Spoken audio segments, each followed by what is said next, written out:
The story begins 50 years after humanity joined the Galactic Council. Earth had become a beacon of diplomacy and trade in the Outer Rim territories. Captain Jake Morrison commands the merchant vessel Harmony, traveling between human colonies and alien worlds with supplies and cultural exchanges. The galaxy knows humans as the peaceful ones, a species that solved conflicts through talking rather than fighting. Other races often mocked this approach. The reptilian dominion called humans soft scales, while the machine collective referred to them as inefficient processors of conflict resolution. During a routine supply run to the mining colony of New Texas, Jake encounters refugees from the Altair system. These families tell horrifying stories of the Crimson Fleet, an alliance of warrior races led by the brutal Talon Empire. The fleet has been conquering peaceful worlds, enslaving populations, and strip mining entire planets. The refugees explain that the Galactic Council refuses to act. The warrior races claim they are testing younger species to see who deserves to survive in the galaxy. They specifically target worlds known for peaceful solutions, calling it cleansing weakness from the stars. Jake reports this to Earth Command, but the response disappoints him. Admiral Ross explains that humanity cannot risk war with such powerful enemies. Earth's population is still small compared to the ancient empires. The official policy remains diplomatic protest and refugee assistance. However, Jake notices something troubling in the refugee testimonies. The Crimson Fleet isn't just conquering randomly. They are systematically targeting human allies and trading partners. The flower people of Verdant Prime, who shared their healing knowledge with humanity. The crystal singers of Harmony Station, who created beautiful art with human musicians. The peaceful builders of Europa's Edge, who helped construct human settlements. When Jake investigates further, he discovers that the attacks follow a pattern. Each targeted world had strong cultural or economic ties with humanity. The Crimson Fleet seems to be sending a message. Anyone who befriends humans will suffer. The part ends when Jake receives an emergency transmission from his daughter Lisa, who works as a teacher on the peaceful world of Haven Colony. The transmission cuts off mid-sentence as explosions echo in the background. The last image shows Talon Empire, ships filling the sky above the colony's schools and hospitals. Jake stares at the dead transmission screen, his hands shaking. For the first time in 50 years of peace, a human feels the ancient fire that once drove their species to conquer their own world. But this is different. This is not conquest or territory. This is family. Asterisk news of Haven Colony's destruction spreads across human space within hours. The Crimson Fleet didn't just conquer the world, they made it a spectacle. Broadcasting across all galactic frequencies, Talon General Vex announced that Haven Colony's 400,000 peaceful inhabitants would serve as an example. The footage shows human children and their alien friends being loaded onto slave ships. Schools and hospitals burn while Talon warriors laugh. But the worst part comes at the end. General Vex looks directly into the camera and speaks in perfect English. Humans of Earth, your softness infects the galaxy like a disease. We cure diseases by burning them out. Send your diplomats. Send your peace treaties. We will feed them to our war beasts. You have forgotten what it means to fight, so you have forgotten how to protect what you love. The message ends with Vex crushing a child's toy, a small Earth teddy bear, under his armored boot. Jake watches this broadcast from his ship's bridge, surrounded by his crew. His first officer, Tom Bradley, has tears in his eyes. His nephew attended school on Haven Colony.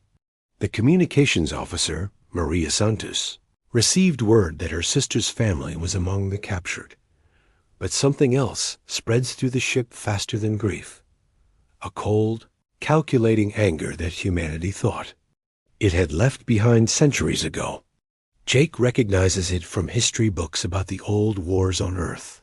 Before humanity learned to solve problems with words instead of weapons, the crew begins accessing files they never thought they would need. Weapon specifications, military tactics, combat manuals that Earth Command kept for historical reference only. Tom pulls up star charts showing Crimson Fleet positions. Maria starts analyzing their communication patterns for weaknesses. Jake contacts other human ships in the area. The responses surprise him. Captain Elena Rodriguez of the cargo hauler Pioneer has already begun converting her ship's mining lasers into weapons. Captain David Shunn of the research vessel Discovery reports that his science team is working on theoretical applications of their terraforming technology. Across human space, a transformation begins. Merchants become privateers. Scientists become weapons researchers. Colonists become soldiers. The peaceful network that humanity built for trade and cultural exchange becomes something else entirely, a military intelligence network spanning half the galaxy. But the most significant change happens on Earth itself. Admiral Ross calls an emergency session of the Human High Command. For the first time in 50 years, the meeting includes generals instead of just diplomats and trade officials. General Patricia Stone emerges from retirement to address the gathering. She is 90 years old, a veteran of the last Earth conflicts, before the peace era. Her words are simple but carry the weight of history. They wanted to see what humanity looks like when we're angry. They think they broke our spirit on Haven Colony. They're wrong. They didn't break our spirit. They woke it up. And when humanity wakes up angry, worlds burn.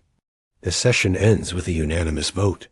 For the first time in 50 years, Earth begins military mobilization. Not for conquest or territory, but for something far more dangerous. Vengeance wrapped in justice, served with the cold efficiency that once made humanity the apex predator of their home world. Jake receives new orders within hours. His merchant vessel Harmony is being retrofitted with military-grade systems. His mission: gather intelligence on Crimson Fleet positions, while appearing to conduct normal trade operations. As he signs the orders, Jake looks at his daughter's photo on his desk. Lisa's smile reminds him why the old ways of peace were beautiful. But her empty classroom on Haven Colony reminds him why sometimes the old ways of war become necessary. The peaceful years are over. Humanity is remembering how to fight. *3. Months after Haven Colony, the galaxy begins to notice changes in human behavior. What starts as subtle shifts in trade patterns and communication protocols gradually reveals itself as something far more significant. Humanity is mobilizing for war, but not in any way the galaxy expects. Jake's ship, now designated Harmony Actual, serves as a mobile intelligence hub. His crew has grown from 5 merchants to 15 specialists, including former Earth military personnel who emerged from civilian life with suspicious ease. They maintain the appearance of conducting normal trade operations while mapping every Crimson Fleet position within 3 sectors.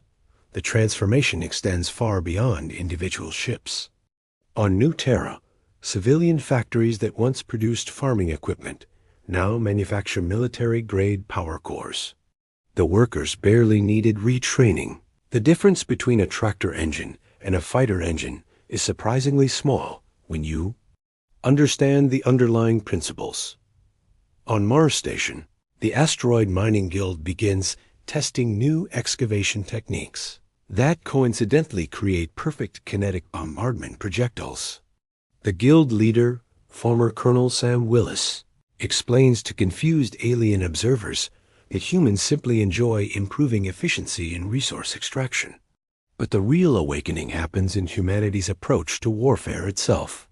While the Crimson Fleet expects humans to build traditional battleships and fight conventional battles, humanity develops something entirely different: asymmetric warfare on a galactic scale. Dr. Emily Foster, a xenobiologist who lost colleagues on Haven Colony, makes the first breakthrough.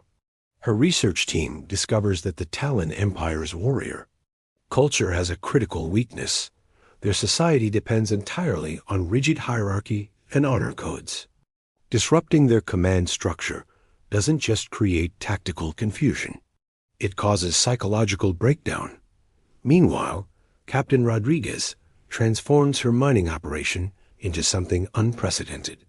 Her crew develops techniques for destabilizing star systems, not to destroy them, but to make them uninhabitable for Talon physiology while remaining perfectly safe for most other species. When Talon fleets arrive to conquer a system, they find worlds they cannot occupy. The most significant development comes from an unexpected source: human children. The survivors rescued from various Crimson Fleet attacks begin sharing intelligence that adult humans missed. Children notice patterns differently, and their observations reveal that the Talon Empire's expansion follows predictable routes based on resource availability and symbolic value. 8-year-old Amy Chun, whose parents died defending Haven colonies.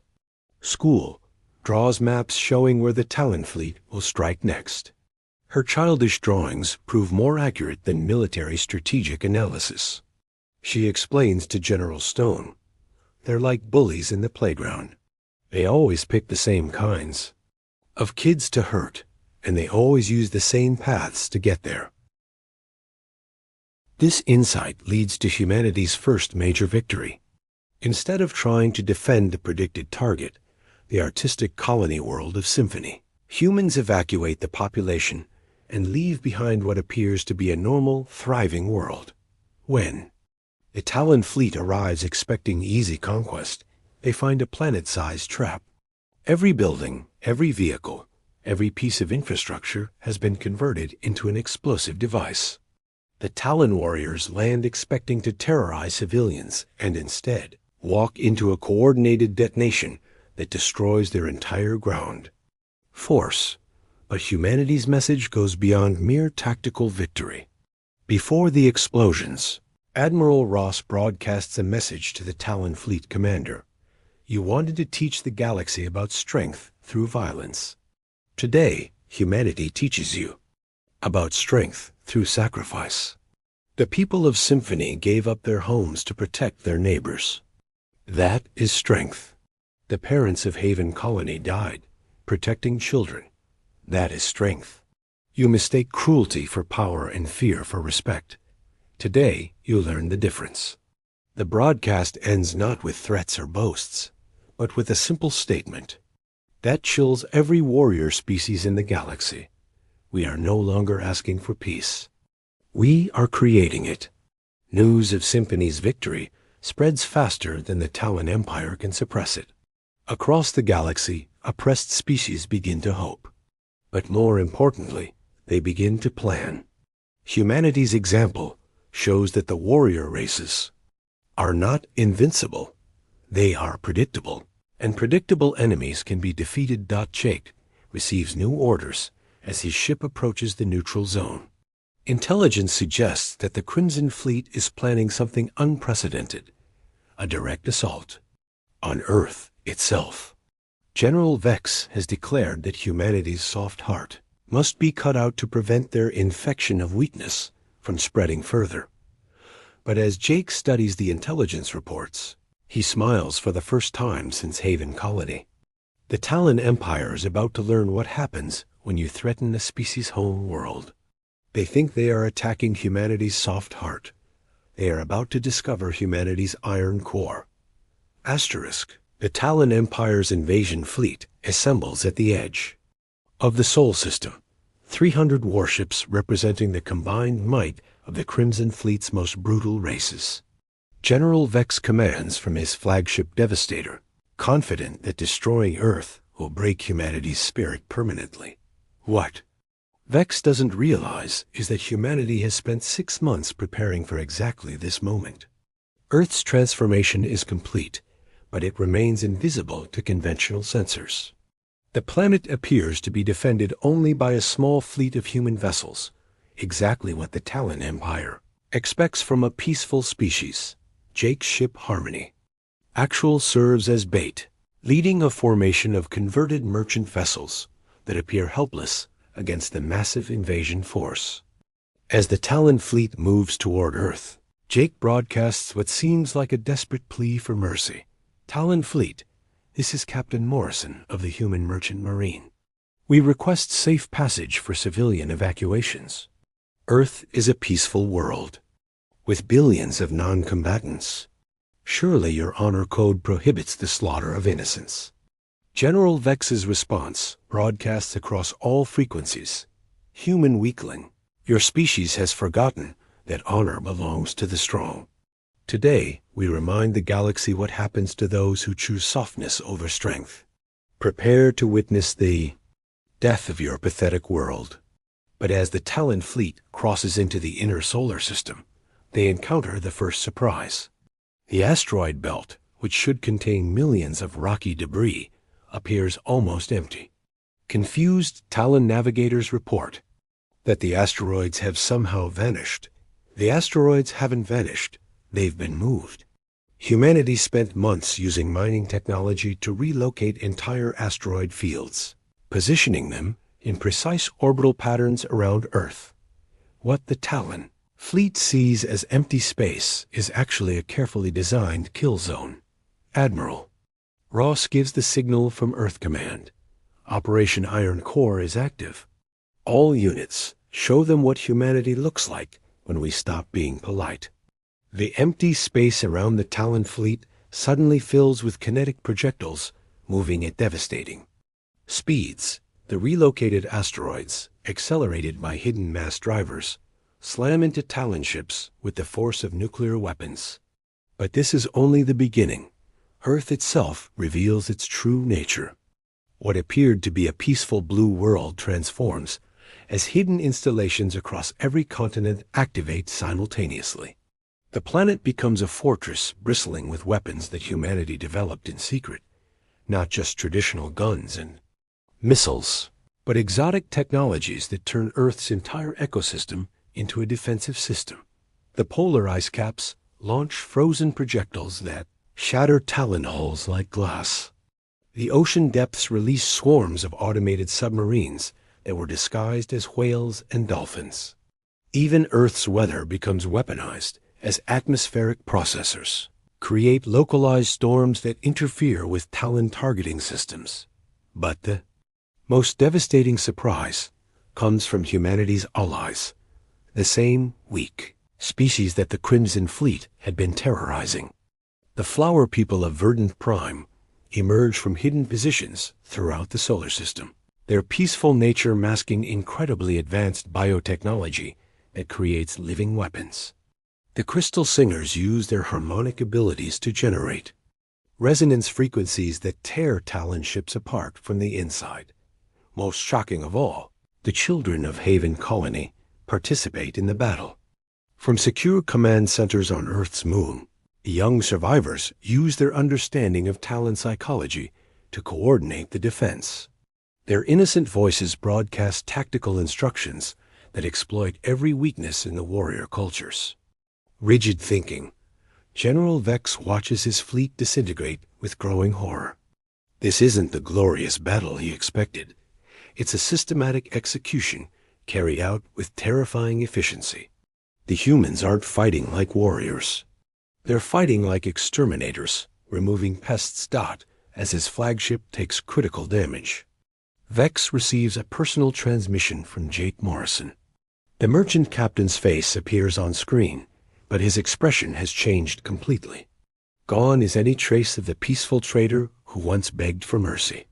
General Vex, this is Captain Morrison. You asked to see humanity angry.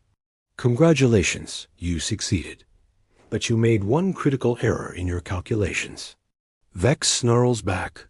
What error, human? Your world burns even as we speak. Jake's smile is colder than deep space. You assumed that because we chose peace, we had forgotten how to choose war. You assumed that because we were kind, we were weak. But most importantly, you assumed that our children would make us more vulnerable. You were wrong on all counts. The transmission shifts to show Earth from orbit. Instead of a burning world, Vex sees a planet that has become a living weapon, defended by species from across the galaxy who came to humanity's aid. The children you terrorized on Haven Colony taught us something important, General. When you threaten someone's family, you don't make them weak, you make them unstoppable. 6 months after the Battle of Sol, the galaxy is a very different place. The Crimson Fleet's survivors hide in the Outer Rim, their once mighty empire reduced to scattered refugees, telling stories that no one quite believes. The warrior races, who built their cultures on intimidation and conquest, discover what it means to be afraid. Jake Morrison stands on the observation deck of the newly constructed Terra Station, watching ships from dozens of species dock at humanity's newest diplomatic hub. But these aren't the same peaceful negotiations that characterized the old Galactic Council. This is diplomacy backed by the quiet certainty that humanity and its allies can defend what they build.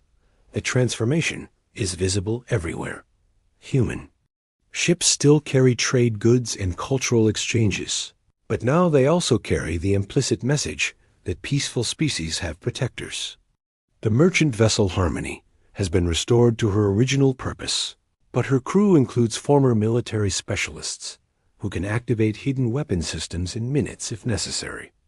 Earth itself has become a symbol throughout the galaxy, not of conquest or empire, but of a simple principle: kindness is not weakness, and those who mistake the two do so at their own peril. The planet's defensive systems remain active but hidden, a constant reminder that humanity's iron core lies beneath their peaceful surface. The children of Haven Colony have grown into something unprecedented, a generation that understands both peace and war, diplomacy and strategy. Amy Chun, now 9 years old, serves as an advisor to the new galactic peacekeeping force. Her childish drawings have evolved into sophisticated, strategic analyses that military academies across the galaxy study with reverence. But the most significant change is philosophical. The old Galactic Council operated on the assumption that peace was simply the absence of war, a temporary state that existed between conflicts. Humanity's victory demonstrated something different. Peace is a choice that requires strength to maintain and wisdom to preserve. Dr. Emily Foster, now Director of Interspecies Relations, explains this to a gathering of alien diplomats. The Crimson Fleet believed that only the strong deserved to survive. They were partially correct, but they misunderstood what strength means. Strength isn't the ability to destroy your enemies. Strength is the ability to protect your friends. The new galactic order reflects this philosophy. The peacekeeping force consists primarily of species that the Crimson Fleet had dismissed as weak: the Flower People, the Crystal Singers, the Peaceful Builders, and dozens of others. But supported by human technology and strategy, these weak species have become an unstoppable coalition. General Vex, now imprisoned on a rehabilitation world, provides an unexpected perspective during his trial. Broken by his defeat, he addresses the Galactic Tribunal. We thought humans were soft because they chose negotiation over battle. We were fools. They weren't soft, they were smart. They built alliances while we built weapons. They created loyalty while we created fear. When the test came, our weapons broke, but their alliances held. The rehabilitation program itself represents humanity's approach to justice. Instead of execution or eternal imprisonment, the captured Talon warriors undergo a process designed to help them understand cooperation rather than domination. Some resist, but others, like former Commander Rex, eventually become advocates for the new system. Jake receives his final assignment as the story concludes. The reformed Galactic Council has established the Explorer Initiative, a program to make contact with species beyond the current galactic boundaries. Jake will command a mixed crew of humans and aliens, carrying the message of protective peace to new worlds. As he prepares to depart, Jake visits the memorial on Haven Colony. The world has been rebuilt, but the memorial remains, not just for the human casualties, but for all the species that suffered under the Crimson Fleet's reign of terror. The inscription, written in dozens of languages, carries a simple message. Here lies the old way of thinking, that strength comes from fear and peace exists only between wars.